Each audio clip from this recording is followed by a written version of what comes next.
다 같이 일어나 찬양하심으로 2022년 4월 17일 부활절 예배를 시작하겠습니다.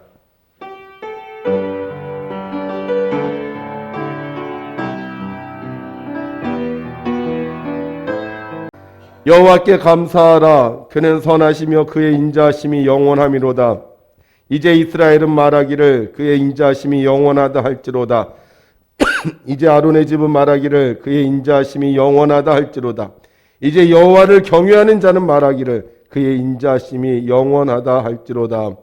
태초에 천지를 창조하시고 지금까지 세상을 지켜주신 하나님 아버지, 부활절 아침을 맞이하여 주님 전에 나와 예배하게 하시니 감사합니다. 예수님께서 이 땅의 모든 악한 것들을 이기시고 부활하셨던 것처럼 지금 이곳에 다시 부활의 능력을 허락하여 주셔서 우리들의 삶을 통하여 하나님의 영광을 체험할 수 있도록 축복하여 주옵소서. 세상의 악한 것은 사라지게 하시고 힘든 것은 사라지게 하시고 슬픈 것은 사라지게 하여 주시어서 주님의 기쁨이 충만한 삶을 살아갈 수 있도록 축복하여 주시옵소서. 오늘도 우리를 새롭게 하시는 우리 주 예수 그리스도의 이름으로 기원하옵나이다. 아멘. 저는 말씀의 제목은 이제 생명의 길이라는 제목이에요. 생명의 길. 성경 말씀은 사도행전 2장 19절에서부터 28절까지 있는 말씀. 저와 여러분이 한 절씩 나누어 읽도록 하겠습니다. 제가 먼저 읽겠습니다. 또 내가 위로 하늘에서는 기사를 아래로 땅에서는 징조를 베풀리니 곧 피와 불과 연기로다. 주의 크고 영화로운 날이 이르기 전에 해가 변하여 어두워지고 달이 변하여 피가 되리라. 누구든지 주의 이름을 부르는 자는 구원을 받으리라 하였느니라. 이스라엘 사람들아, 이 말을 들으라. 너희도 아는 바와 같이 하나님께서 나사렛 예수로 큰 권능과 기사와 표적을 너희 가운데서 베푸사 너희 앞에서 그를 증언하셨느니라.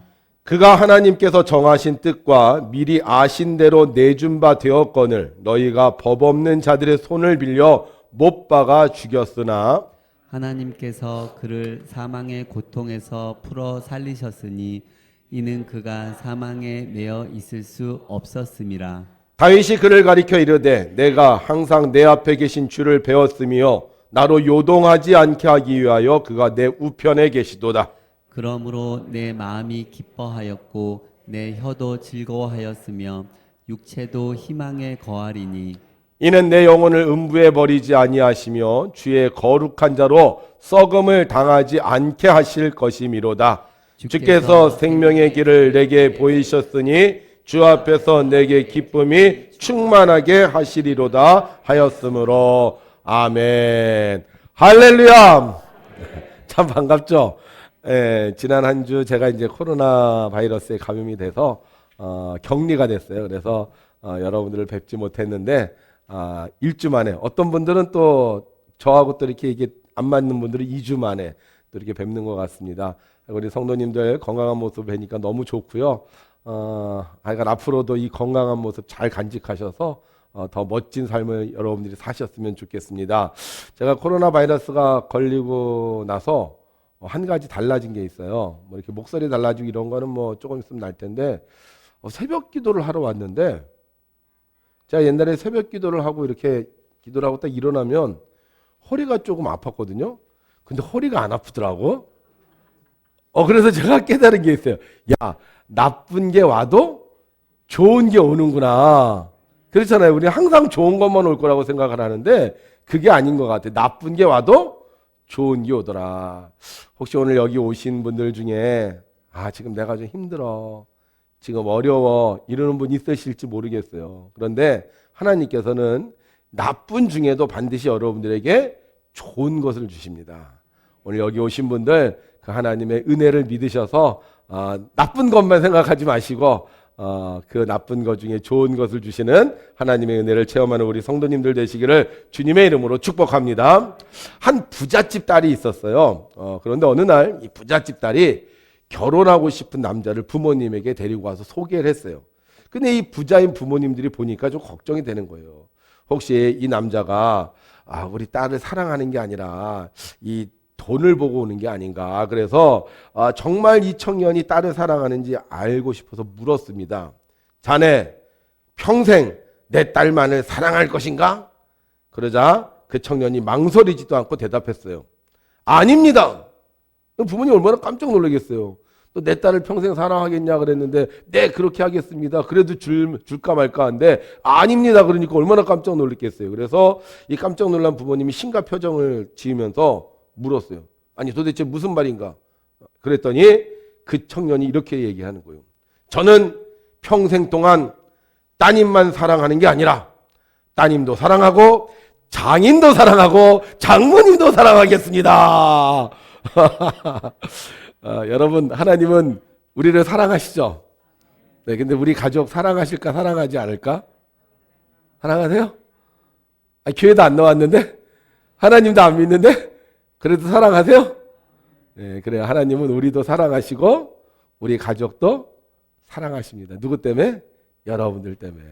그래서 우리는 이런 찬양하는 거예요. 사랑한다 아들아 내가 너를 잘 아노라 사랑한다 내 딸아 내게 축복 더하노라.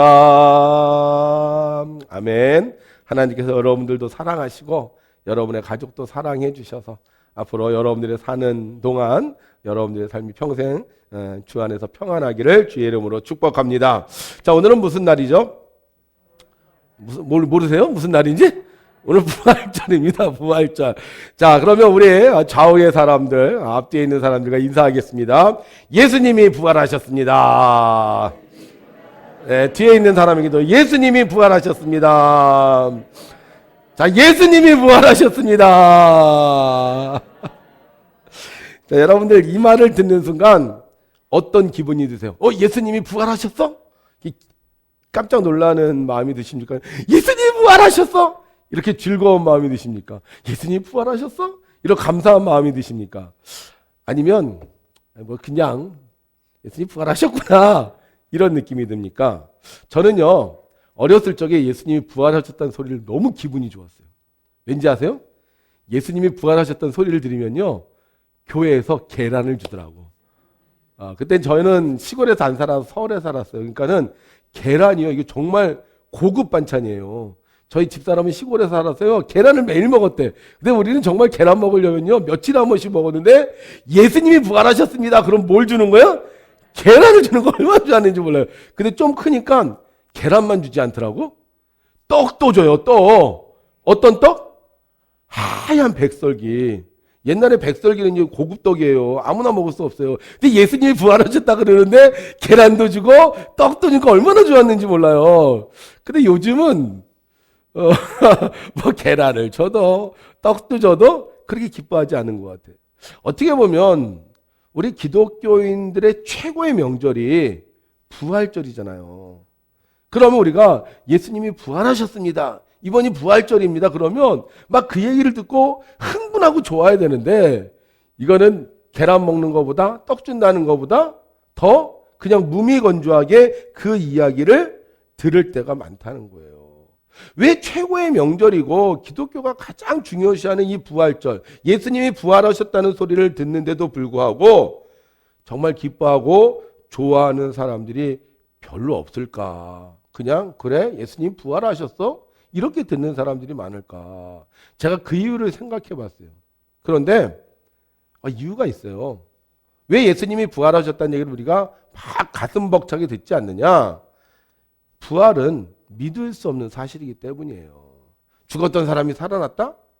이거요 우리 그래 이렇게는 알지만 이걸 진정으로 우리가 마음에 받아들이지 않는다는 거예요. 죽어도 다시 산다. 저 사람 죽었는데 며칠 전에 우리 어머니 죽었는데 다시 살아나신다. 이러면 우리가 어떻게 하겠어요? 우리가 장례식 지나고 집에 오겠습니까? 절대 안 오죠. 장례식이 끝나도 어떻게 해요?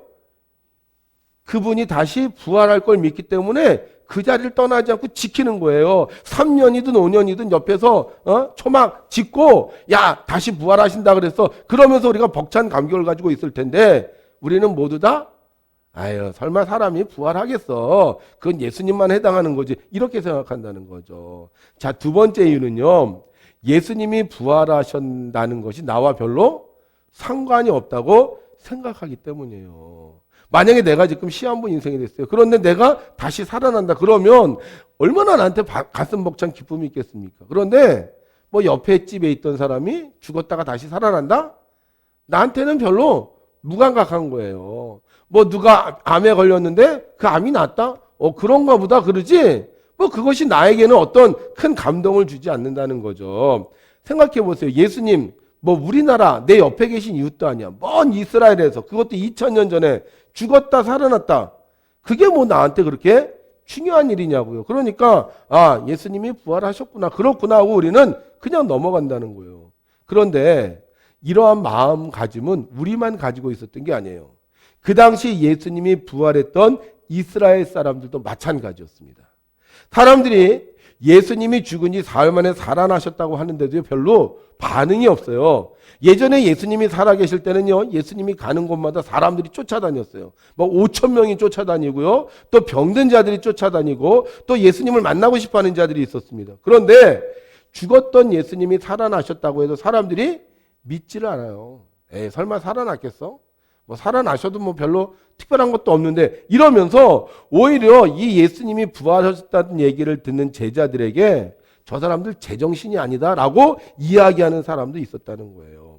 그런데 희한한 건 주변에 있는 사람들이 별로 관심도 갖지 않아. 주변에 있는 사람들이 별로 좋아도 하지 않아. 그런데도 불구하고 목숨 걸고 예수님의 부활을 전한 사람들이 있었다는 거예요. 심지어는 그 부활을 전하다가 사람들에게 욕을 얻어먹기도 하고 너희들이 거짓말한다고 심지어 죽임을 당하기도 했는데, 아니야, 예수님이 부활하셨어, 이 이야기를요 목숨 걸고 전한 사람들이 있었다는 거예요. 자, 왜 그 사람들은 이 목숨 걸고 아무런 관심도 갖고 있지 않은 예수님의 부활을 전한 것일까요? 오늘 성경에 보게 되면요, 베드로라는 사람이 그 이유를 설명하고 있어요. 너희들이 그렇게 시큰둥하게 반응을 보이는데, 너희들이 별로 그렇게 관심을 갖지 않는데 내가 예수님이 왜 부활하셨다는 얘기를 이렇게 목숨 걸고 전하느냐. 예전에 요엘이라는 사람이 예언을 했어. 누가? 요엘이라는 사람이 예언을 했어요. 뭐라고 예언을 했냐면, 앞으로 말세가 되면 징조가 나타난다고 했어요. 말세가 되면 어떤 징조가 나타나냐면, 사람들이 꿈을 꾸는데, 환상을 보는데, 예언을 하는데 피와 불과 연기가 보인다는 거예요. 그리고 우리 사는 삶 속에서도 이런 피와 불과 연기와 같은 징조가 나타난다는 거예요. 그게 뭐냐 하면, 말세가 되면 사람들이 여기저기서 막 죽는 사람들이 많아진다는 거예요. 그리고 말세가 되면 여기저기에 불이 막 나는 거예요. 불이. 그리고 말세가 되면요, 전쟁으로 인해서 세상에 연기가 가득하겠다는 거예요. 그리고 해가 빛을 잃고 달의 색깔이 피로 변한다는 거예요. 그런데 이 지금 베드로가 보니까 세상이 그런 상황이라는 거예요. 세상에 보니까 사람들이 막 죽어, 죄 없는 사람들이 막 죽어, 심지어는 예수님도 죽어. 그리고 여기저기서 막 불이 나는 거예요. 산에서도 불 나고 도시에서도 불 나고 막 불 나는 소식이 막 들리는 거예요. 그뿐만이 아니죠. 그 당시 이 로마가 얼마나 전쟁을 많이 했습니까? 그러니까 세상은 항상 전쟁투성이었어요. 그런데 보니까 해가 빛을 잃었어요. 예수님이 돌아가시는 날 해가 어떻게 됐어요? 어두워졌어요. 3시간 동안 해가 이게 환하게 보이지 않았다는 거예요. 그리고 밤에는 달이 핏빛 붉은 색깔을 보인다는 거예요. 이걸 보면서 베드로가 깨달은 거예요. 야, 지금이 어느 때다? 말세구나. 정말 이 지구가 얼마 안 있으면 망하겠구나. 그런데 예수님이 오셔서, 이 땅에 오셔서 죽었다가 사흘 만에 다시 살아나셨다는 거예요. 성경은 이분을 누구라고 얘기하느냐? 구원자라는 거예요.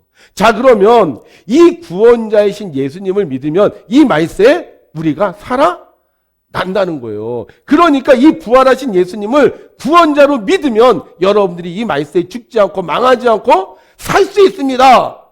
예수님이 부활하셨습니다. 이 얘기를 하고 있는 거예요. 자, 지금 보세요. 어떻게 보면 이 성경에 있는 이 말세의 징조가 지금 너무 똑같아요. 말세가 되면 뭐가요? 사람들이 죽어요. 그뿐만이 아니죠. 지금 여기저기서 불이 일어나. 얼마 전에도 경상도에서 불 났잖아요. 누가 불을 낸 것도 아니야. 그냥 자기가 불 나요. 저는 아침에 뉴스를 많이 보는데, 아침에 뉴스를 켜면요, 꼭 나오는 똑같은 보도가 있어요. 어디에 불 났습니다. 어디에 사고 났습니다. 어저께도 뭐 어디 또 불 났다고 또 나오더라고요. 그뿐만인가요? 지금 우크라이나하고 러시아하고 계속 뭐 하고 있어요? 전쟁을 하고 있어요. 이거는 큰 전쟁이에요. 작은 전쟁은요, 계속 일어나고 있어요. 전쟁이 일어나고 있어요. 그뿐만이 아니죠. 해가 안 보여요. 이게 뭔지 아세요? 미세먼지. 해가 안 보여. 제가 중국 갔을 때요, 밖에 나왔는데 껌껌해. 왜 이렇게 껌껌한가 했더니 그 미세먼지 때문에 그렇다는 거예요. 그런데 불과 몇 년에 우리나라에서도 똑같은 현상이 일어났다는 거예요. 그리고 밤에 달을 보잖아요. 어떨 때는요, 달이 붉은색이 나요. 지금 어떤 때인지 아세요? 말세요, 여러분들. 지구가 멸망할 때가 가까웠다니까 정신 똑바로 차려야 돼요. 예수님 믿으면 살 수 있어요. 제가 이렇게 피 터지게 외쳐도 여러분들은 별로 반응이 없어. 왜? 지금 말세가 온다고 생각하지 않기 때문에. 에이, 무슨 죽어. 또 목사님 또 헛소리 하고 있네. 또 우리 위기 조장하고 있네. 지금 앞으로 얼마나 우리가 더 살 건데. 예? 지금요, 여기 90세 된 분들도요, 자기가 죽는다고 생각하지 않습니다. 아세요, 여러분들? 다 우리는 죽지 않고 영원히 살 거라고 생각해요. 근데 정말 내 생명이 얼마 안 남았다면, 앞으로 한 달 열흘 후에 이 세상에 종말이 온다면 여러분들 어떻게 하겠어요? 그러면 여러분들 우리가 다 버리고 예수 믿으세요라고 얘기하지 않겠습니까? 지금 지구가 멸망한다니까 우리가 이야기하지 않겠어요? 그런데 이 이야기를 해도 왜 사람들이 그거에 반응하지 않으니까 우리가 예수님 부활하셨어도 그냥 시큰둥하게 받아들일 수밖에 없다는 거죠. 그리고 우리들도 예수님이 부활하셨습니다. 그러니까 꼭 예수님 믿어야 됩니다. 이 얘기를 하지 않는다는 거예요. 만약 지금 당장 현실이 나타났다면, 지금이 말세라고 생각한다면 우리가 예수님이 부활하셨다는 얘기를 전하고 또 그걸 듣는 사람마다 그래 내가 예수님을 믿어야지 할 텐데 아직은 멀었어. 나하고는 상관없다고 하기 때문에 이 부활이 가슴에 와닿지 않는다는 겁니다. 근데 여러분, 만약에요, 내가 한 달밖에 살지 못한다면 이 이야기는 완전히 달라져요. 병원에 갔는데 이제 얼마 안 남았습니다. 이렇게 이야기를 듣는다면요, 우리는요 예수님의 이야기에 귀를 기울일 수밖에 없다는 거예요. 예수님 믿으면 병이 나아요. 예수님 믿으면 살 수 있습니다. 여러분들 별로 감동이 없잖아요. 근데 한 달밖에 남지 않았다면 이게 복음이고 희망인 거예요. 그래서 어떻게든 예수님을 믿으려고 한다는 것입니다. 근데 우리가 괜찮으면, 앞으로 살 날이 많으면 예수님이 부활하신다고 해도 마치 배부른 사람이 옆에서 요리를 해도 관심도 없는 것처럼 우리도 예수님의 부활에 별로 관심을 갖지 않는다는 거예요. 근데 여러분, 우리가 정말 살 날이 길어도요, 우리가 앞으로 뭐 이렇게 멸망하는 날이 말세가 지금 아니라고 할지라도요, 왜 부활이 중요한지 아세요? 부활은 생명의 길이기 때문이에요. 부활이 뭐라고요? 생명의 길이기 때문이에요. 여러분, 제가 질문 하나 할게요. 한번 잘 생각해 보세요. 여러분들은 살아가고 있습니까? 죽어가고 있습니까? 살아가고 있어요? 죽어가고 있어요? 이게 지금 왜 우리가 고민을 하냐면요, 나이 때문이에요. 나이. 예전에는 인간의 연수가 70이요 강건하면 80이라고 했습니다. 그러니까 예전에는 사람이 건강하게 살면 몇 살까지 사는 거예요? 80까지 사는 거, 80까지. 그러니까 환갑이 되면 60세가 되면 뭐 했어요? 잔치했잖아요. 야, 우리 오래 살았다. 그러니까 내가 80까지 생각이 되니까 우리가 나이가 80에 가까우면 이제 내가 다 살았다고 생각을 하는 거예요. 그러니까 어떻게 보면 우리는 살아가는 게 아니라 죽어가는 거예요. 전 옛날에 꺾어진 백살을 참 좋아했어요. 꺾어진 백살. 제가 100살까지 산다고 생각했을 때 50이 딱 넘으면 이제 꺾어진 거잖아요. 그죠? 그래서 이제 꺾어진 내가 100살이 됐습니다. 제가 그렇게 얘기를 했는데 보니까 저도 점점 뭐에 가까워지고 있어요? 사는 거에 가까워지는 게 아니라 죽은 거에 가까워지고 있는 거예요. 근데 만약 우리 인간의 연수가 80이 아니라 200살이 된다. 200살이 된다. 옛날에 60밖에 못 살았다니까요. 6.25 때는 40대까지밖에 못 살았어요, 여러분들. 옛날에 조선시대에서 30대밖에 못 살았어요. 그렇게 오래 살지 않았어요. 근데 이 인간의 수명이 점점 늘어났는데 앞으로 200살 때까지 산다. 그럼 우리 살아가고 있는 거예요? 죽어가고 있는 거예요? 아직 애야. 아직 애인 거예요. 100살이 되기 전에 아직 다 어린애에 불과한 거예요. 베드로가요, 죽어가고 있었어요. 예수님이 죽으시는 순간 그는 죽어가고 있었어요. 예수님을 배신한 자신이 너무 비참해서 죽어가고 있었고 너무 창피해서 죽어가고 있었어요. 그런데 예수님이 부활하셨어요. 그리고 예수님이 베드로에게 다시 물으셨어요. 내가 나를 사랑하느냐? 예수님 돌아가셔서 기회가 없다고 생각했는데 예수님이 다시 살아나셨고 이제 내가 예수님에게 더 이상 어떻게 할 수 없다고 생각했는데 예수님이 다시 나에게 사랑하냐고 물어봤어요. 나에게 기회가 다시 온 거예요. 배신자에서 충성된 일꾼으로 변화할 수 있는 기회가 온 거고요. 죽을 자에서 살 자로 기회가 온 거예요. 베드로가 이때부터 변하기 시작해요. 어떤 사람으로 변하는지 아세요? 생명이 있는 사람.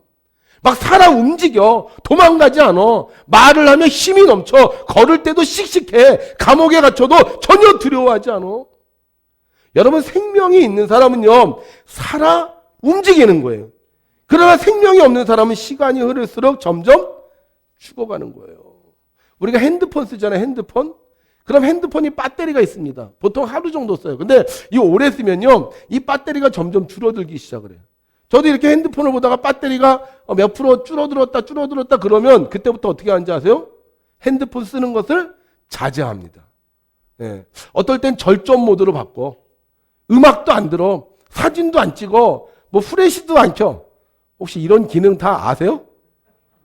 또 모를까봐 그냥 핸드폰 전화만 하는 건 줄 알까봐. 근데 핸드폰에 이런 기능이 있는데요. 이 배터리가 줄면요, 제가 이거 안 써요. 근데 배터리가 충분해. 그럼 어떻게 하는지 아세요?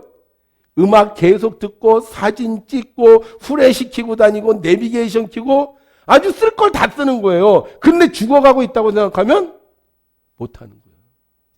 왜 부활이 생명이냐? 부활이 있는 사람은요, 시간이 흐를수록 점점 더 강해지는 거예요. 지금까지 내가 살면서 경험도 쌓았죠. 지식도 쌓았죠. 그러니까 앞으로 더 신나게 힘차게 살아갈 수 있는 거예요. 근데 내가 생명이 얼마 남지 않았다고 생각하는 사람은 점점 약해져요. 아이고, 이제 살 날도 얼마 안 남았네. 아이고, 이제 힘도 없네. 아이고, 이제 기억도 잘 못하는데. 부활이 있는 사람은 생명이 있는 사람. 그래서 늙어도 기력이 쇠하지 않는 거예요. 나이가 들어도 약해지지 않고요. 힘든 일을 하면 할수록 더 요령이 생겨서 쉽게 하는 거예요. 근데 부활이 없는 사람은 40만 넘어가면 벌써 기력이 떨어져요. 나이가 든다고 늙은이처럼 행동을 하고요. 힘든 일을 할 것 같으면 도망가기에 바빠. 그러다 어느 날 안 보여. 부활이 있는 사람은 다른 사람 다 사라져도 끝까지 남아서 남을 못하는 거 다 하는 거예요. 코로나 걸려봐. 그럼 어떻게 해요? 아무것도 못하는 거예요. 이분 다 경험해봤잖아요. 아이고, 밥도 못 먹겠네. 차도 못 마시겠네. 마스크도 꼭 써야 되겠네. 악수도 못 하겠네. 이게 지금 우리가 생명이 없으니까 어떻게 해야 돼? 다 두려워서 벌벌 떠는 거예요. 2년 동안 밖에도 못 나가고 집 안에만 처박혀 있었어. 근데 우리가 코로나가 끝나 우리 생명이 길어진다고 생각해. 그럼 어떻게 돼요? 밥도 먹죠. 놀러도 가죠. 모임도 갔죠. 예? 지금 이제 여러분 다음 주부터 이제 코로나 끝나서 이제 밥 먹는다 그래요. 그러니까 사람들이 제일 뭘 생각하는지 아세요? 빨리 여행 가야지.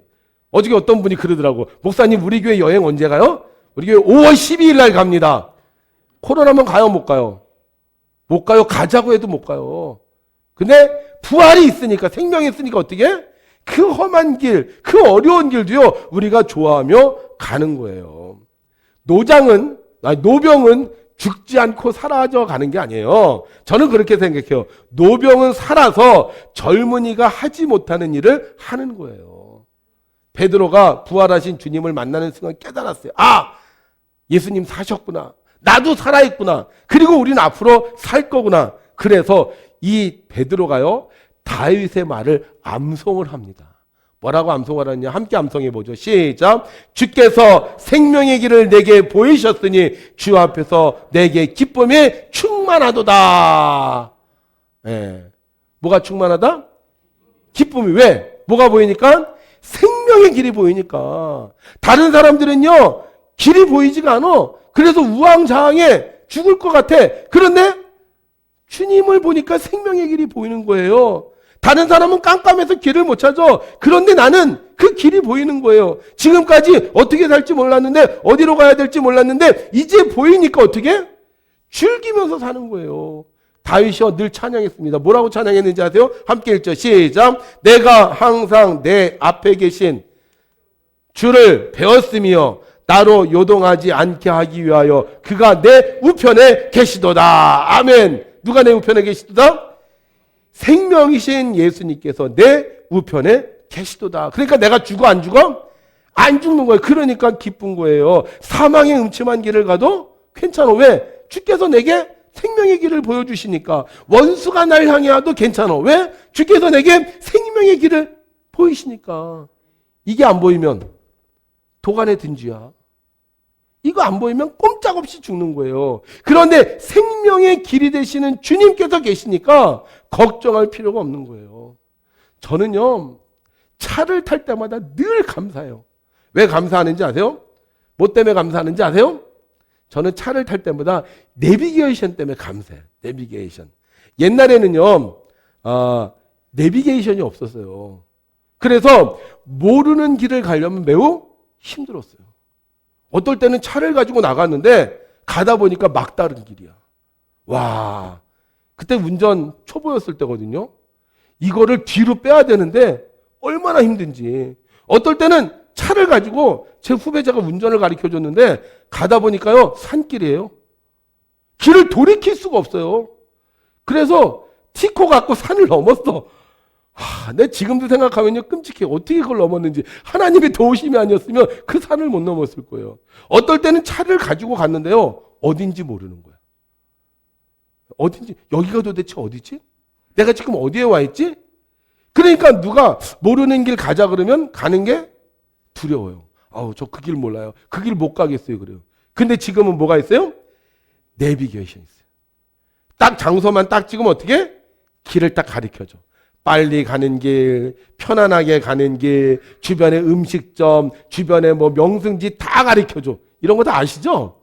그냥 또 가는 것만 또 아실까봐 또 다 알려줘요. 어떨 때는 시간도 가르쳐줘. 그러니까 모르는 길 걱정을 안 하는 거예요. 어떨 때는 제가 내비게이션 끄고요 그냥 갈 때 있어요. 바람 따라 구름 따라 그러면서 가면서 뭐라 그래요?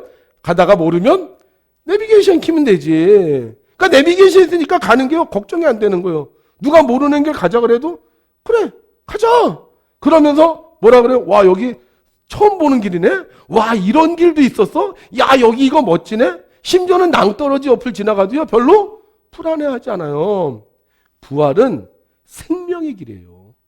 그래서 부활을 믿는 사람은 항상 기쁜 거야. 여러분 우리가 왜 부활을 전하는지 아세요? 부활이 있는 사람은요 살아도 어떻게 살아? 기쁘게 사는 거예요. 불안해하지 않아요. 두려워하지 않아요. 신나게 살 수 있는 거예요. 한 젊은이가 아주 값비싸게 보이는 그런 도자기를 등에 짊어지고 조심스럽게 길을 가고 있었습니다. 지나가는 사람들이 그 사람을 보면서 야, 저 사람이 가지고 있는 도자기 저거 정말 아름답네 이렇게 감탄했어요. 근데 이 사람이 길을 가다가 그만 돌불에 걸려서 막 이렇게 몸을 휘쩍거리다가 바닥에 넘어지고 말았습니다. 그 바람에 등에 지고 있던 귀한 도자기가 땅에 떨어져 산산조각이 나고 말았어요. 지나가던 사람들은 발을 멈추고 안타까운 눈초리로 그 젊은이를 쳐다보았습니다. 그런데 희한한 건 그 젊은이가 일어나더니만 별 대수롭지도 않은 시 그냥 무거운 짐을 벗어버리더니 툭툭 쳐고 이렇게 모으고는요 아무 일도 없이 그냥 그 길을 가는 거예요. 그래서 한 사람이 너무 신기해서 그 젊은이를 불러 세웠어요. 여보게 젊은이, 내가 보기에 자네가 가지고 있었던 그 도자기는 엄청나게 값나가는 것 같은데 어떻게 그 귀한 것을 깨뜨리고 그렇게 걱정도 염려도 하지 않고 편안히 길을 가는가? 이렇게 물었습니다. 그러자 젊은이가 웃으면서 대답했어요. 어르신, 저 도자기는요 우리 아버지가 만든 거예요. 우리 아버지는요 저런 도자기 만드는 거 누워서 식은 죽 먹게 해요. 다시 만들어 달라고 하면 돼요. 여러분 부활이 있는 사람은 슬퍼하거나 걱정하지 않아요. 그냥 하나의 경험으로 생각합니다. 아유 내가 조심해야지. 다음부터는 그러지 말아야지. 그러면 되는 거예요. 그런데 부활이 없는 사람은 그게 마지막일지도 모르는 거예요. 그래서 자신의 경솔함에 땅을 치고 후회를 하는 겁니다. 저 예전에 우리나라 산을 가면서 이렇게 동그라미를 쳤어요. 내가 우리나라에 있는 이 산 언제 또 한 번 갈 수 있을까? 그런데 한 번도 가고 두 번도 가고 세 번도 가더라고. 제가 대학교 1학년 때 제주도를 처음 갔거든요. 와, 얼마나 가슴이 벅찬지. 내가 제주도에 왔다. 그래 신났어요. 근데 지금은 제주도 가면 별로 가슴 벅차지도 않아. 왜? 제주도는 또 갈 수 있는 거니까. 부활이 있는 사람은 또 갈 수 있는 거예요. 또 할 수 있는 거예요. 부활이 있는 사람은 계속 기회가 오는 거예요. 그러니까 슬퍼할 필요가 없어. 걱정할 필요가 없어. 염려할 필요가 없어. 부활이 있는 사람은 지금 내게 주어진 삶 속에서 하나님께서 주시는 지혜를 따라 우리가 그 길을 다시 걸어가면 되는 거예요. 우리 신앙인은 부활을 믿습니다. 그 얘기는 뭐냐? 우리는 부활한다는 거예요. 그래서 우리는 시간이 지날수록 점점 더 좋아지는 거예요. 하나님의 사랑을 알게 돼서 기쁘고, 하나님의 능력을 알게 돼서 편하고, 하나님의 은혜를 알게 돼서 안심이 되는 거예요. 그래서 부활의 사람들은 세월이 지날수록 방황하지 않고 실패하지 않고 하나님이 인도하시는 생명의 길을 걸어가는 거예요. 근데 부활이 없는 사람은 끝난 거야. 마지막이야. 다시 기회가 없는 거야. 그래서 포기하고 절망해. 근데 우리는 그게 아니야. 다시 또 다시. 여러분, 우리 부활을 믿으십니까? 그럼 우리 어떤 길을 걸어가는 거예요? 생명의 길을 걸어가는 거예요. 우리는 죽음을 향하여 걸어가는 게 아니에요. 생명을 향하여 걸어가고 있는 거예요. 자, 그런데 중요한 게 있어요. 그럼 교회 다닌다고 해서 다 생명의 길을 걸어가느냐? 그렇지 않아요. 교회 다닌다고 해서 다 생명의 길을 걸어가는 게 아니에요. 생명의 길을 걸어가려면 부활하신 주님을 만나야 되는 거예요. 주님이 다시 살아나셨구나. 우리도 다시 살겠구나. 이 부활하신 주님을 만나야 우리가 생명의 길을 걸어갈 수 있고 회복될 수 있는 거예요. 자, 그러면 어떻게 부활하신 주님을 만날 수 있느냐? 자, 성경에 보니까 이 부활하신 주님을 만난 사람들이 있어요. 어떤 사람들이 만났느냐? 이렇게 기록되어 있더라고요. 곧 그때로 일어나 예루살렘에 돌아가 보니 11 제자 및 그들과 함께한 자들이 모여 있어 말하기를 주께서 과연 살아나시고 시몬에게 보이셨다 하는지라. 자, 지금 사람들이 모여서 무슨 얘기하고 있느냐? 부활에 대한 얘기하고 있었어요. 그런데 놀라운 건 그곳에 주님께서 찾아오셨다는 얘기예요. 여러분, 축구 이야기하는 사람에게는요, 축구공이 옵니다. 그렇잖아요. 예, 노래하는 곳에 있는 사람은 노래가 들려요. 근데 부활을 이야기하고 있는 곳에 주님이 찾아오는 거예요. 예수님은요, 부활하신 후에 사람들 찾아다니지 않으셨어요. 누구 찾아다니셨는지 아세요? 예수님의 제자들을 찾아다니셨어요. 예수님을 믿는 사람, 예수님의 부활을 믿는 사람들을 찾아다니셨고, 그 제자들이 주님의 부활을 만났을 때 그들은 더 이상 죽는 자가 아니라 사는 자로 생명의 길을 걸을 수 있었습니다. 우리 여러분들은 부활하신 주님을 만날 수 있습니다. 그래서 오늘 이곳에 왔고, 이곳에 와서 주님의 이야기를 듣다 보면 주님의 능력이 여러분들에게 주어지는 것입니다. 자, 그러면 우리가 부활하신 주님께서 오늘 이 자리에 오셔서 우리에게 하시는 말씀이 있어요. 무슨 말씀을 하시느냐? 다 같이 시작. 누구든지 주의 이름을 부르는 자는 구원을 받으리라 하였느니라. 아멘. 자, 부활하신 주님께서 우리에게 오셔서 하시는 말씀 뭐해라? 주의 이름을 불러라. 우리 다 같이 합시다. 주여! 주여! 한 번 더 주여! 아니, 왜 축구장 가서는 그렇게 소리를 지르면서 왜 교회 와서 그걸 못해요? 예. 부활하신 주님을 만나는 사람은요, 부활하신 주님을 불러야 된다는 거예요. 그러면 부활하신 주님이 여러분들의 길을 인도해 주시는 거예요. 건강한 길로 인도해 주시고, 평안한 길로 인도해 주시고, 축복의 길로 인도해 주시고. 저 코로나 걸려서 아직 다 안 났거든요. 근데 별로 걱정하지 않아요. 왜? 날 거니까. 주님께서 부활하셨잖아요. 주님께서 살아나셨잖아요. 지금까지 우리 인생에 얼마나 어려움이 많았습니까? 죽을 뻔한 고비가 얼마나 많았어요. 주님이 나를 살려주셨어요. 그 주님을 믿기에 힘들어도 어려울 때마다 주님의 이름을 불렀더니 주님께서 제게 생명을 주셨고, 그 생명을 주시니까 제가 이렇게 힘있게 여러분에게 말씀을 전할 수 있습니다. 여러분, 힘드십니까?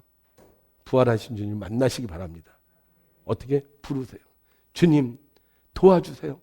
주님 살려주세요. 주님 건강하게 해주세요. 여러분들이 주님의 이름을 부를 때 주님께서 여러분들에게 부활의 능력을 주셔서 여기 계신 분들 죽음의 길로 가는 자가 아니라 생명의 길로 가는 우리 성도님들 되시기를 주님의 이름으로 축원합니다.